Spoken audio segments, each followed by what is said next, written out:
সেনা শাসন আসার কোনো প্রেক্ষিত নেই। বাংলাদেশে দিল্লিপন্থীরা আর আশ্রয় পাবে না বলে স্পষ্ট জানিয়ে দিয়েছেন উপদেষ্টা মাহফুজ আলম। তিনি বলেন, আগামী নির্বাচনে আওয়ামী লীগ অংশগ্রহণ করতে পারবে না। মোট কথা, এদেশে ফ্যাসিবাদ ফিরে আসার আর কোনো সুযোগ নেই। যদি আওয়ামী লীগ ফিরে আসে তাহলে ফ্যাসিবাদ ফিরে আসবে। বিএনপি জামায়াতের কথা উল্লেখ করে মাহফুজ আলম বলেন, সব ধরনের প্রতিনিধিদের সঙ্গে নিয়ে ফ্যাসিবাদ ব্যবস্থাকে উৎখাত করা হয়েছে। শনিবার লক্ষ্মীপুরে যাওয়ার পথে চাঁদপুরের হাজীগঞ্জে এক পথসভায় এসব কথা বলেন তিনি। বিএনপি জামায়াত সহ যত রাজনৈতিক দল, ছাত্র সংগঠন, শ্রমিক, নারী, আলেম ওলামা আছেন, সবাই মিলে নতুন বাংলাদেশ গড়ে তোলার কথা জানিয়ে মাহফুজ আলম বলেন, সুষ্ঠু নির্বাচন প্রক্রিয়ার মধ্য দিয়ে বাংলাদেশে আগামীর শাসন প্রতিষ্ঠা করবেন।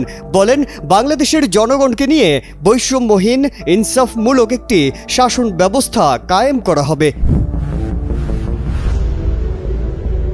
উপদেষ্টা মাহফুজ জানান, অন্তর্বর্তী সরকারের অগ্রাধিকার রয়েছে খুনিদের বিচার সহ গুম, খুন, ধর্ষণের বিচার করা। বলেন, সংস্কার করা এবং অবশ্যই বাংলাদেশপন্থী সব রাজনৈতিক দলগুলোর অংশগ্রহণে একটি সুষ্ঠু নির্বাচন উপহার দেয়া, যা গেল 16 বছরে সম্ভব হয়নি। উপদেষ্টা মাহফুজ বলেন, 1975 সালের 25 জানুয়ারি শেখ মুজিব রহমান বাকশাল প্রতিষ্ঠা করে বাংলাদেশের সব গণতন্ত্র হত্যার অপচেষ্টা করেছিলেন। সেই বাকশাল দৈনিক পত্রিকাগুলো নিষিদ্ধ করেছিল, মত প্রকাশের স্বাধীনতাকে লুণ্ঠিত করেছিল বলেও মন্তব্য করেন উপদেষ্টা মাহফুজ আলম। কেউ না বুঝলেও আমরা আপনার প্রয়োজন বুঝি, আর তাই তো অত্যাধুনিক ফিচার সম্বলিত বিভিন্ন সাইজ আর কালারের 250-টিরও বেশি ডিজাইন অপশন নিয়ে ওয়ালটন স্মার্ট ফ্রিজ বোঝে আপনার প্রয়োজন।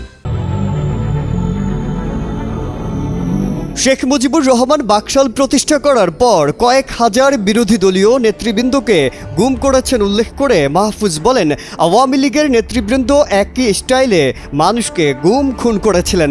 বলেন, শেখ হাসিনা, শেখ মুজিবের শাসন আর বাংলাদেশে চলবে না, আওয়ামী লীগের ফ্যাসিবাদী নেতৃত্ব আর চান না বলেও জানান তিনি। এছাড়া দেশটা বাংলাদেশপন্থীদের হাতে থাকবে বলে উল্লেখ করে মাহফুজ বলেন, বিএনপি জামায়াত সহ আলেম ওলামা যারা বাংলাদেশপন্থী দেশের জন্য কাজ করবে।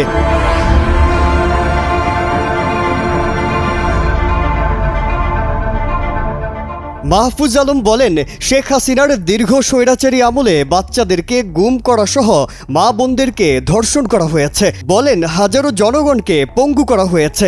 এছাড়া সব রাজনৈতিক দল, শ্রমিক সংগঠন, নারী সংগঠন, ছাত্র সংগঠন, আলেম, মাওলানা সবাই মিলে এই ফ্যাসিস্ট হাসিনাকে উৎখাত করতে সহায়তা করেছে বলেও মন্তব্য করেন তিনি।